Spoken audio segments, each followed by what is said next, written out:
Ladies and gentlemen, boys and girls, children of all ages, RotoGrinders proudly present to you the tag team champions of the world, the Chief World Priester, TJ Zwarych 5, TJ Zwarych, coming to you from Canada. It's the tag team champs. It's the show lock. It's the showdown pre-lock champs. It's Will and TJ. Folks, listen, I was close to a big night last week for Showdown. Outside of one call, I think we almost had the nuts last week. If you listen to the show, like we were close. I did get on board with Keon Coleman. Keon Coleman MVP with Allen, Lamar, and Josh Allen. Yeah, if we were close to the nuts. We were close. Yeah. So I'm glad to come on this show tonight and just talk through this thing.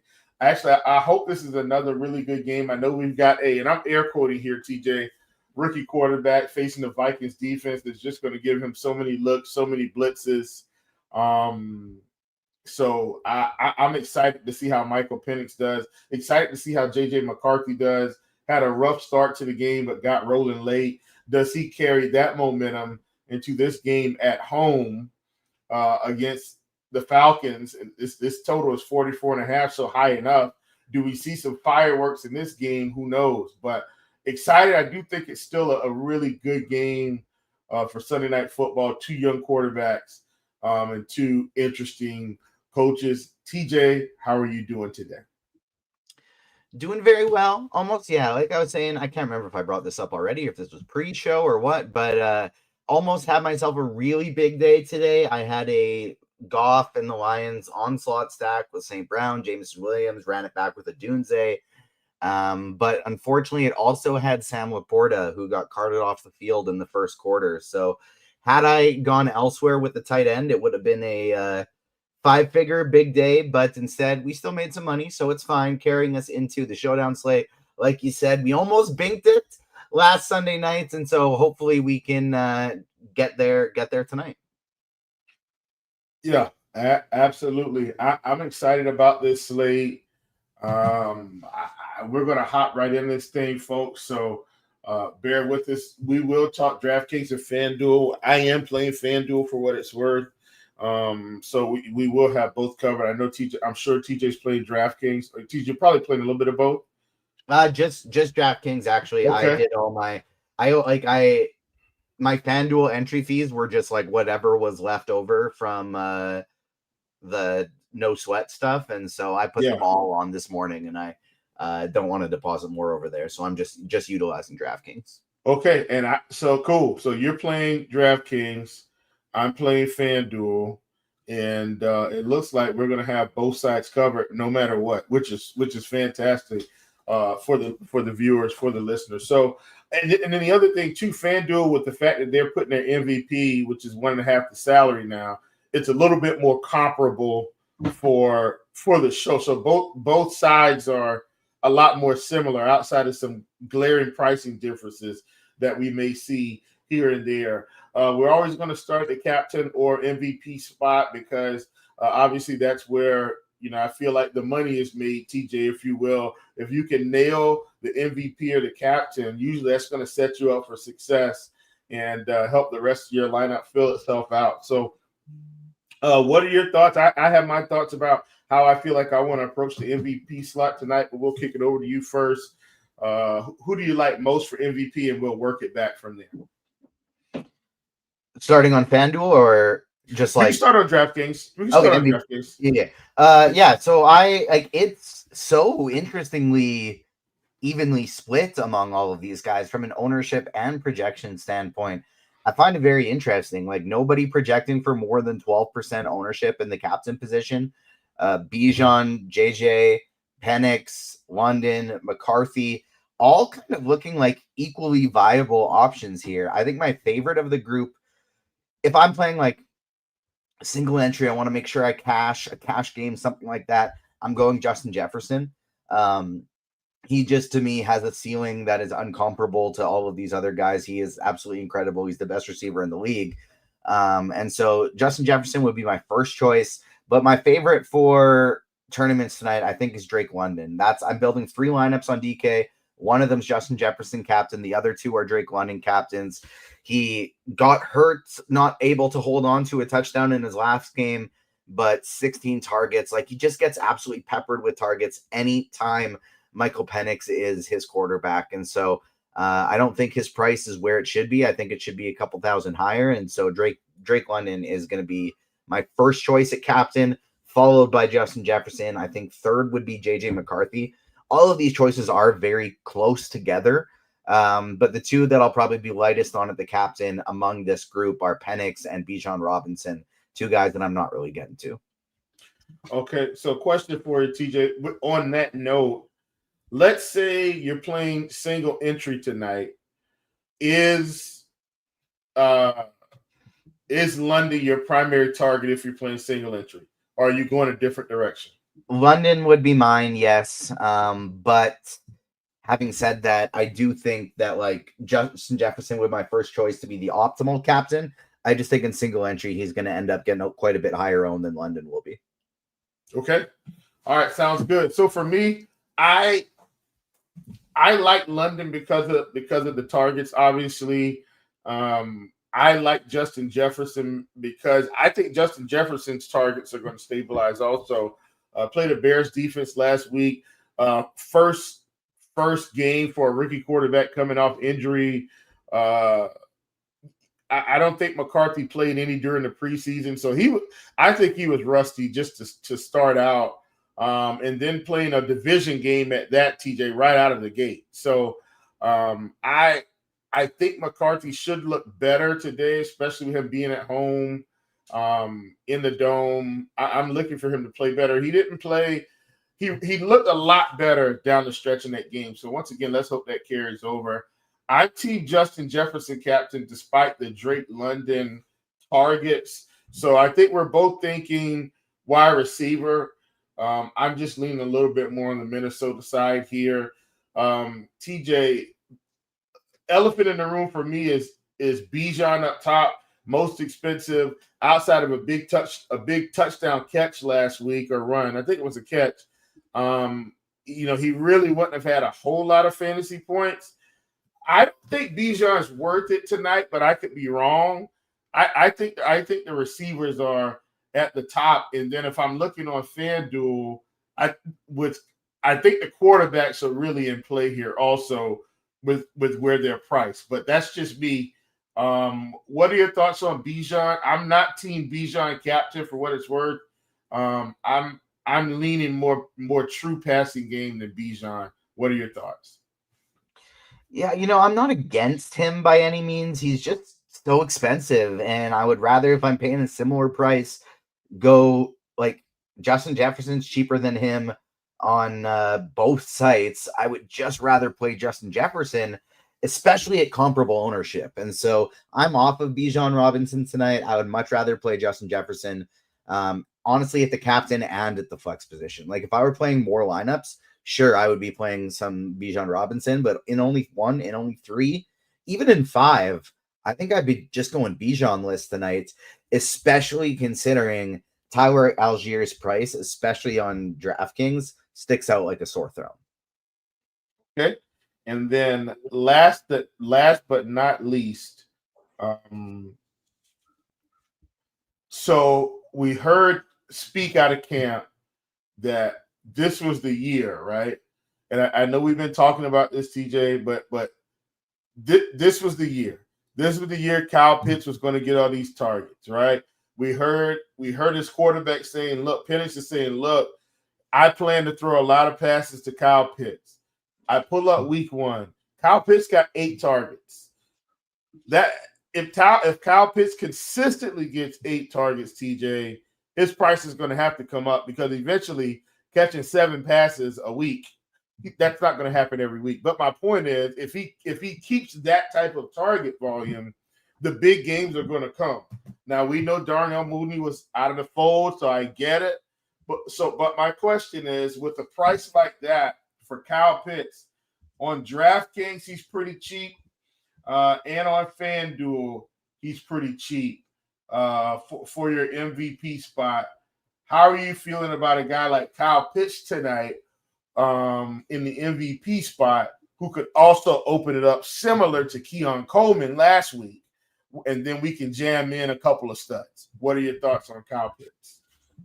I don't think I want to get Kyle Pitts MVP or captain specifically. Sorry.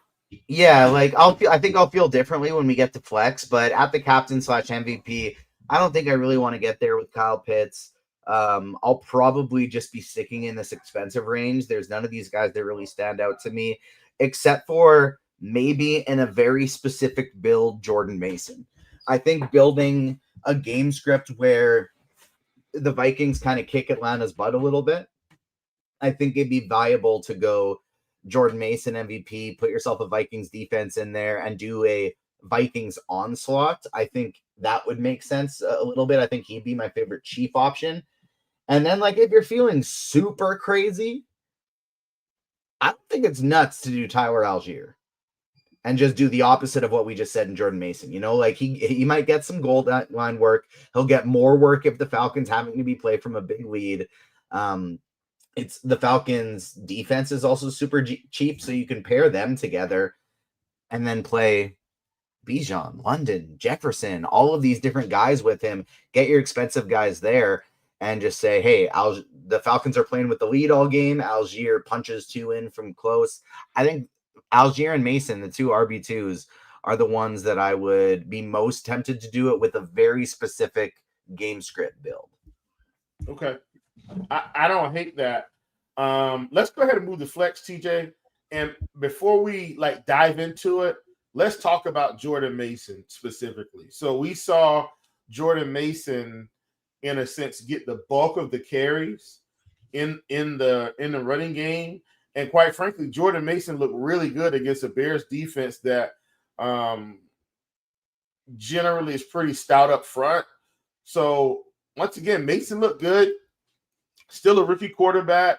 It looks like they have intentions on getting him the ball. Now, I don't want to overlook, Aaron Jones. I think Aaron Jones is still obviously going to be a part of this offense, no doubt about it.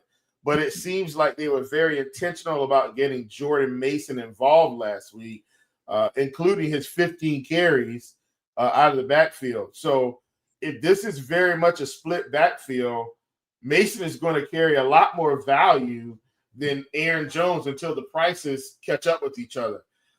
What's your approach with Jordan Mason tonight outside of that very specific game script build?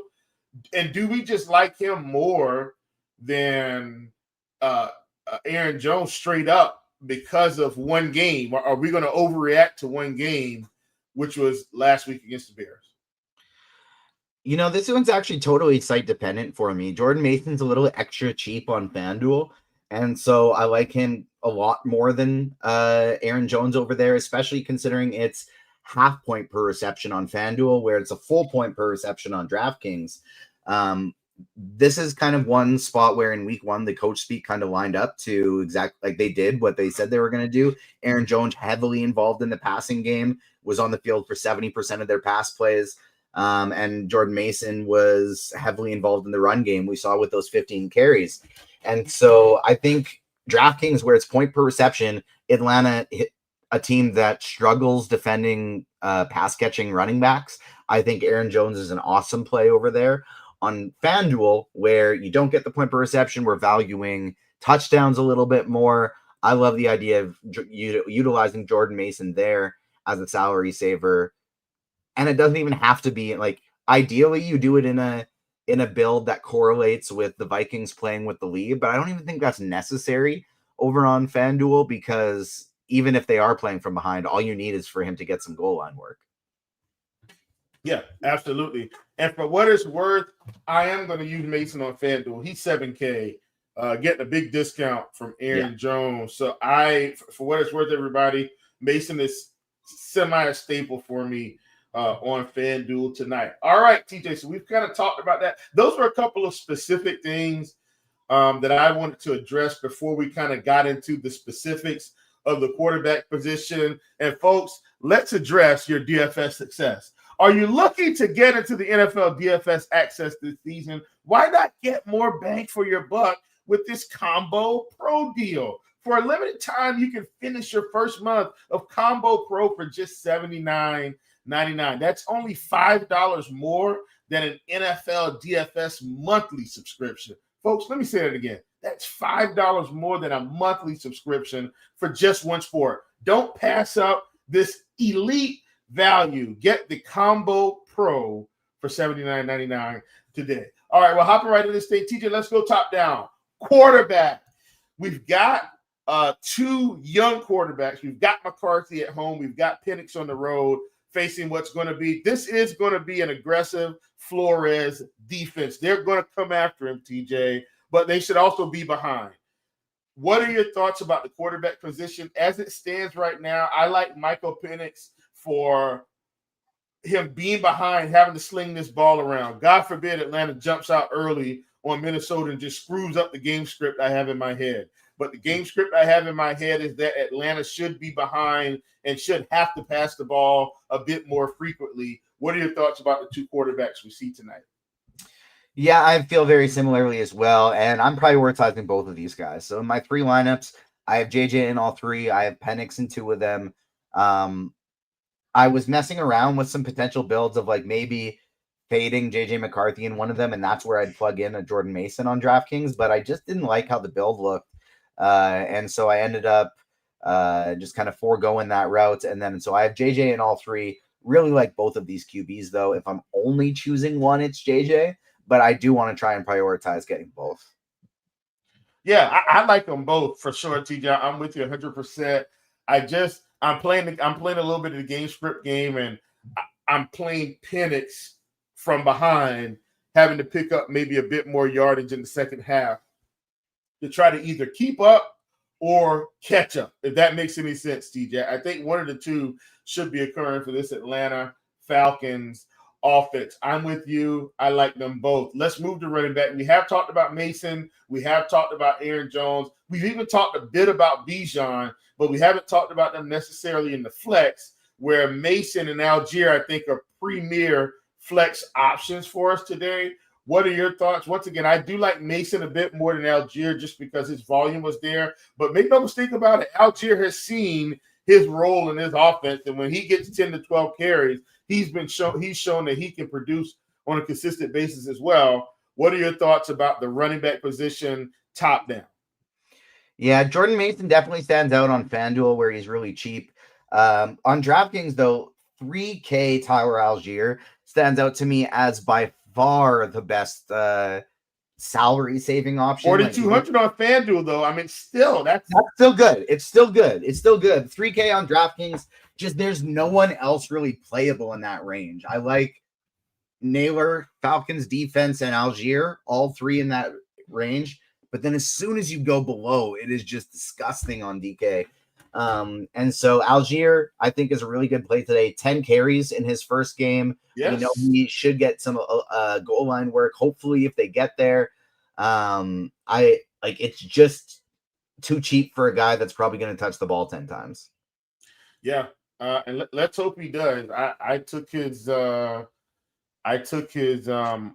Now looking at this is on Prize Picks. This was what they call a goblin. I think I took his over 5.5 rushing attempts because I feel like he should pick up a bit more than that. So hopefully, TJ, we are right. So there you have it. Love the call on Algier. Love the call on Mason. I think both of those guys are really affordable options that should have potential for some upside if things break our way. Anything else at the running back position? Because I feel like Bijan is the obvious, like he's going to be involved, he's going to get some targets, going to get some carries. But these other two guys, and Aaron Jones is going to get his fair share. But I think Mason is a better play than Jones if they keep the same type of energy from last week. Fade at your own risk, but I'm going to fade Bijan Robinson out. Just a little bit too expensive. I would rather play Justin Jefferson, Jordan Mason on FanDuel, Aaron Jones on DraftKings, where it's point per reception, and then Tyler Algier on both sites, but especially DraftKings as my favorite salary saver. Yep, fantastic. All right, let's move to wide receiver. We've got some options here. Darnell Mooney returning to the fold. I'm hoping that does not affect our Kyle Pitts target share, but it probably will just slightly, or maybe it just affects Ray McLeod a bit more. Obviously, we know Drake London is going to get his opportunities. This is the number one guy. But Mooney was really good for the Falcons last year. In fact, TJ, I think when we were on the Blitz show a lot last year, I was touting Darnell Mooney frequently earlier in the season. His price just did not catch up early enough to the target share that he had in that offense.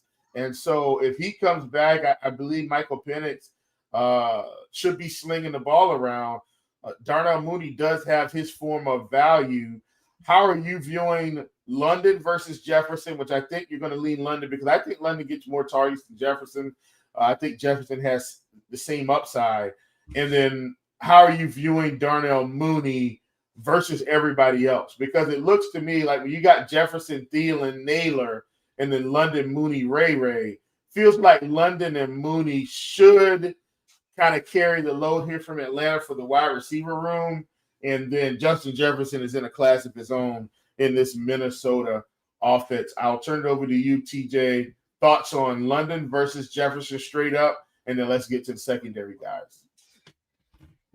Jefferson straight up, but price considered, I am getting to a little bit more London.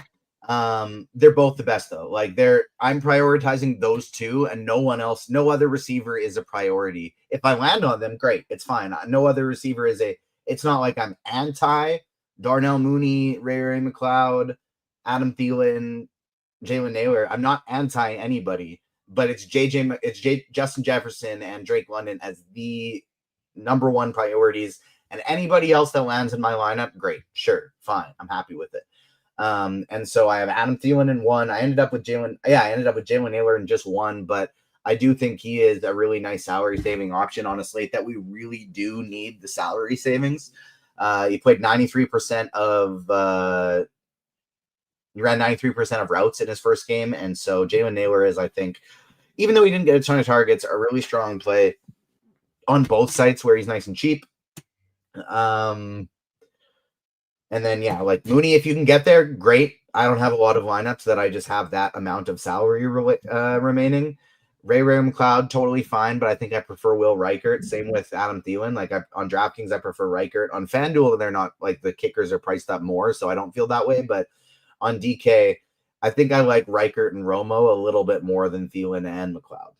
Yeah, and I think that's a good point, TJ. Always love kickers on these showdown slates, especially if you get one kicker that kicks 3 field goals and they're 150-yarder, 2 40-yarders, TJ.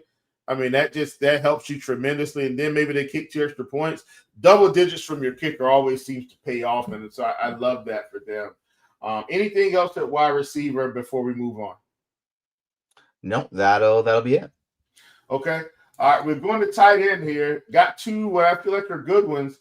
Kyle Pitts, TJ Hawkinson. We've got some other guys too, and then I guess we could talk about that. But look, man, Kyle Pitts, 8 targets. I like the fact that they said they were going to throw him the ball. TJ, they got him the ball. Just do what you say you're going to do. We're not saying Kyle Pitts is getting 8 targets every week, but TJ, if he's anywhere in the 6 to 10 range week to week, I think that's going to be really good for his production. How do you feel about Pitts versus Hawkinson? I like Pitts more and a little bit more because I feel like Atlanta should be behind in this game at some point. But also because, listen, man, Michael Penix stepped up and he hasn't lied to us at least yet, TJ, about what he intends to do this season. I like Pitts more than Hawkinson, but that doesn't mean Hawkinson is far down on my list. What are your thoughts? Pitts, Hawkinson, the rest of the tight ends. I value Hawkinson quite a bit more than Pitts, actually. Pitts, I feel like a lot of that Kyle Pitts target came after Drake London ended up getting hurt on that last drive. He just started getting peppered. I'm counting them right now, actually, just to double check. 1, 2, 3 targets on the last drive after Drake London got hurt. So we say we make it like only 1, it becomes 6 instead of 8. I'm okay with that. 6 to 10 targets a week for Kyle Pitts is a lot better than what we've seen from him in the past when he just has an anemic amount of targets. Once again, let's see it this week. Yeah, I know. I'm just saying, like 8 in a game that he got 3 of them after London was hurt and Mooney wasn't there. I need to see a little bit more before I buy into it because now London is back and Mooney is there, so that 6 could turn into 4 kind of thing. I prefer Hawkinson just because Atlanta is another one of these teams that has struggled against tight ends. Of Pitts and Hawkinson, I would choose Hawkinson, but I'm totally fine with either of them. And it's just a situation to me like, hey, does this lineup need an Atlanta pass catcher? I will go Pitts. Does this lineup need a Minnesota pass catcher? I will go Hawkinson. But I think both of them are solid plays today. Any secondary tight ends for you tonight? On DraftKings, this is disgusting, but I think you can play Charlie Werner. He had 7 catches last year.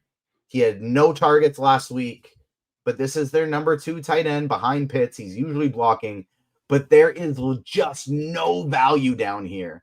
If you're playing Josh Oliver, I would just rather find the salary for Algier. And so, like, there is a lineup that I built that I thought, hey, this doesn't look bad, that utilized the $600 Charlie Werner. Okay. I'm not really getting into the secondary guys. I thought about Josh Oliver, but I'm not going to worry about it. We're going to move right along. TJ, kicker. I think we've already talked about this, but I'll address it again. I always want to play kickers in Showdown. I'm fine with either one. If I had to side with one right now, it's Ricard. That'd be my primary. Nothing against Romo. The way I view field goals sometimes, TJ, is when I feel like a team's in control, they're more likely to take the points than to try to press the issue, especially when it's 4th and 3 or something on the 38. Like, it's like, hey, let's just take the points. We're up 10. No, you know what I'm saying? Let's just keep pushing the issue a little bit. Or TJ, right before the half, teams knows they can't get a touchdown, but they can get in the field goal range and have a chance to go out of the half with points. That's another reason I like kicker. So give me Ricard at top, but I have no problems playing Romo also. Nothing to add. Agreed, 100%. Okay. Sounds good. Defenses, where are you this week? We know once again that Brian Flores is going to try to tee off. He's going to try to tee off on a young quarterback in Penix. I am team no defense. I'm very defense averse, TJ. Very seldom will I play a defense at all unless it's like windy, raining. Like, I need some conditions to like even consider defense. So admittedly, I X them out every week. I don't play them in captain. I don't play them at all. What are your thoughts on the defenses this week? Yeah, well, that makes extra sense with you playing on FanDuel as well. Like, on FanDuel, I just don't think there's any need to mess around with it. Like, on FanDuel, you're choosing between the Falcons or Kyle Pitts. You're choosing between the Vikings or Jordan Mason or TJ Hawkinson. It's the offensive players 10 times out of 10. On DraftKings, it's a different story because we are starved for value over there, and the defenses are actually really cheap. The Falcons defense is $3,600 in this spot. So they're going to probably be a good value as long as they just don't get absolutely blown up by Minnesota today. Minnesota's defense is $4,400. And so instead of comparing it to Hawkinson and Pitts and Jordan Mason, they're in the range of Jalen Naylor, Tyler Algier, and Josh Oliver. And so the defenses over there look a lot better. If you land on them, that's fine. But I do typically, when I try and play defenses, I like to game script. Like, I build the game script for it. So if I'm playing the Vikings defense, that's the type of lineup where maybe that's where I try Jordan Mason captain. I try Jordan Mason captain. I put the Vikings defense in there, and I go, and then I can play Justin Jefferson, Bijan Robinson, Drake London. All of a sudden, I can afford all of these guys. And so on FanDuel, I wouldn't even consider them. I'd X them out just like you. On DraftKings, they're so cheap. I do think they're worthwhile considering. Okay. Hey, yeah, I get it, TJ. I'm not playing defense, but we are good. This show, typically we have some spicy in it. This week's spice is TJ's playing defense. I'm kidding. I'm kidding, everybody. I actually don't have any defense in my 3 lineups, but they're so cheap that, like, if you already have Tyler Algier in your lineup, you have 3,600 remaining. Are you going Falcons defense or Josh Oliver? I'm picking Falcons defense in that spot 9 times out of 10. Understood. Well, TJ, listen, we've hit the end of this thing. I'm going questions because we've kind of covered FanDuel. That's the beauty of us playing both sides. Me playing one, you playing the other. We get to cover it both at the same time. I'm going to questions. I'm hopping in the live stream chat first, and then I will hop in the YouTube chat. This one coming from my good friend Carolina guy. And he's actually asked me about this one. FanDuel GPP favorite low-owned MVP and also favorite low-owned flex. So what I'm going to do here, let's go low-owned. As crazy as this sounds, this has got to be wrong, but Drake London is considered a low-owned MVP on FanDuel, coming in at 8.8%. I don't know about that. That feels off, but I could be wrong. JJ McCarthy and Penix are carrying a whole lot of ownership, followed by Bijan. If that's right, Drake London is a low-owned MVP, which feels so obvious that we should be playing him there. But people maybe want to spread it out. I think if you're saying, hey, who's a spicy low-owned MVP? The one guy that nobody wants to play is Aaron Jones. What if he just ends up vulturing the backfield tonight and taking all the touchdowns? It would be Aaron Jones for me or Jordan Mason because of the game script in my mind. And then in terms of low-owned flex,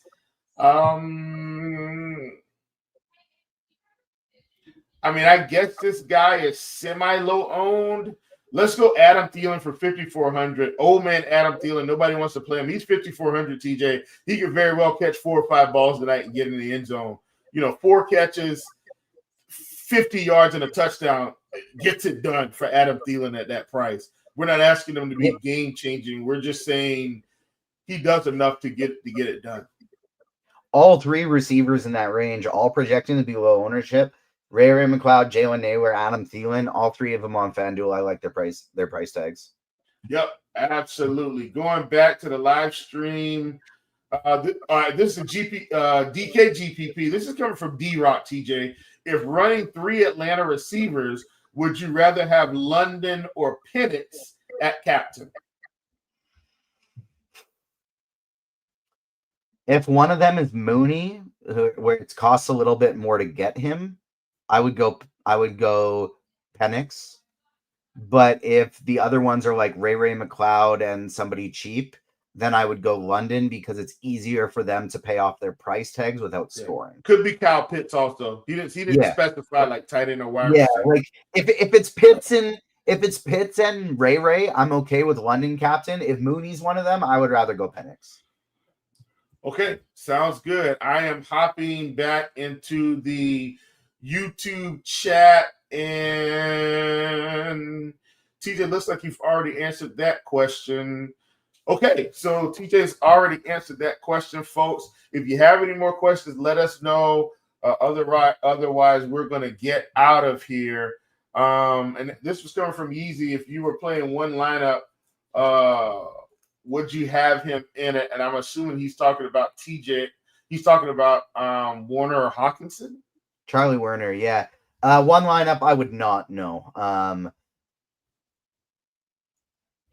Yeah, well, if I were going one lineup, I wouldn't have Charlie Werner. I had a Drake London captain lineup that I was building it. Then it was like, 600 remaining for the last spot. I guess Charlie Werner it is. Yeah. So check this out. So this is coming from Tyler Durbin. He said both kickers and scratch McCarthy or McCarthy Werner single entry on DK.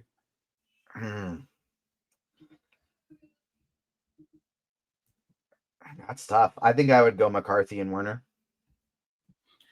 Okay, sounds good. I'm going back to the not YouTube live stream chat. D-Rock specified he had London, Mooney, and Pitts. That's who he had. Yeah, I would go Penix captain then. London, Mooney. Okay, this is coming from Alexander the Don. Who are your highest exposed players in DK Cash? And then should we be getting to a 3K Algier? I will sound off on the second part of this question, TJ. Yes, you should be getting to a 3K Algier. I think that's a great play. And then what's your highest exposed? So TJ's playing DK, I'm playing FanDuel. TJ, what's your highest exposed for DK cash? I know you're running like 3-entry max, but what's kind of your main guys? Yeah, I would be making sure I have Drake London Algier, for sure. London, and Jefferson. Yep. That sounds right to me. And at least one of the two quarterbacks. Yeah, at least one. I have Penix in my single entry for what it's worth, everybody. But once again, either is fine. And once again, I'm building TJ for more game script, so I'm playing Penix and not McCarthy in my single entry team because I'm hoping Atlanta has to come from behind a bit. So yeah, I'm looking. I don't see any more questions. Our boy King Dash says Bijan's going off. That may be the case, King Dash. You know, me personally, I am I'm kind of on a Bijan fade here, and let's just hope that I'm right. But I think, and once again, Bijan's going to be involved in the passing game. So on DraftKings, where he might catch 4 or 5 balls, I think Bijan's perfectly fine. But at the salary, because he's more expensive than everyone, I don't think I need him to win unless he has a nuclear game. Bijan can score 15 fantasy points, but he's not going to be completely optimal unless everybody else does absolutely nothing. So that's kind of my my read on Bijan. So at any rate, everybody, we thank y'all. We appreciate you. This has been the Showdown Pre-Lock Show. TJ, anything before we head out?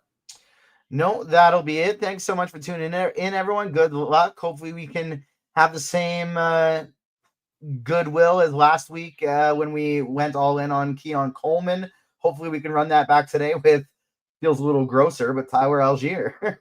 Yeah, Tyler Algier, DK, Jordan Mason on FanDuel for all the money, which isn't quite unobvious, but they're still not expensive. And if they get it done, it's going to help the rest of our lineups. See y'all next Sunday, everybody, with the tag team champions of the world. This has been the Showdown Pre-Lock Show.